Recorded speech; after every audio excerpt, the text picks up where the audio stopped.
This morning viewers gushed over the antics of an adorable 3-year-old guest's antics on Friday's show. Benjamin Wayne was on the show with his mother Joanna from Carshalton, Surrey, who was there to discuss how his NHS funding bid for cochlear hearing implants was rejected. He has a condition called cochlear 26, which has left him with only slight hearing in his left ear, though his hearing is significantly impaired.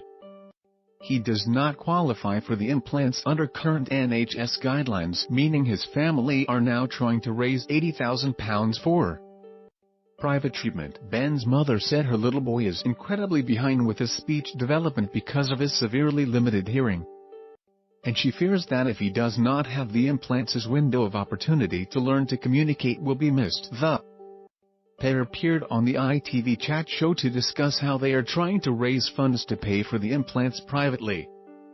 But it was Ben's natural star quality that caught the attention of viewers. Viewers called Ben adorable as he lifted up his arms, clapped and beamed cheekily, all without ever taking his eyes off the camera. Joanna revealed how the family are trying to raise £80,000 to pay for implants in both of Ben's ears, and have so far raised £16,000. As she told their story on the show, Ben caught sight of himself in a TV screen off camera and began to put on a bit of a show. He raised his arms and clapped his hands before his mother put an arm over them to calm him down a little. At another point he lifted up his Paw Patrol bag and hid behind it and quickly looked back at the camera. Defects in this gene lead to the most common form of congenital deafness. Everyone has 2 copies of this gene, but if each birth parent has a flawed copy of the GJB2/cochlear 26 gene, the baby may be born with a hearing loss. Hearing loss related to cochlear 26 mutations is usually in the moderate to profound range. Early intervention is essential and can be achieved through hearing aids or cochlear implants. Source: very well. Viewers were tickled by Ben's cheeky behavior and took to Twitter to send him their well wishes. "How cute is that wee laddie?" one tweeted, followed by laughing emojis. Another posted, "AWW bless him, Benjamin is so sweet. I think it's awful that the NHS won't give him implants. Sick. This kid is adorable." A third agreed. Joanna revealed that Ben will soon be entirely deaf and is currently relying on hearing aids. She said, "He was born with hearing loss which has got worse over time. His hearing loss is progressive, so it's got worse. He's incredibly behind with speech because he can't hear enough of it in order to develop it properly." Audiologists believe that after having the implants inserted, Ben will have the same hearing levels as every other child his age, but if he doesn't have them he will suffer even more. Joanna went on, "If we waited it would mean there would be problems.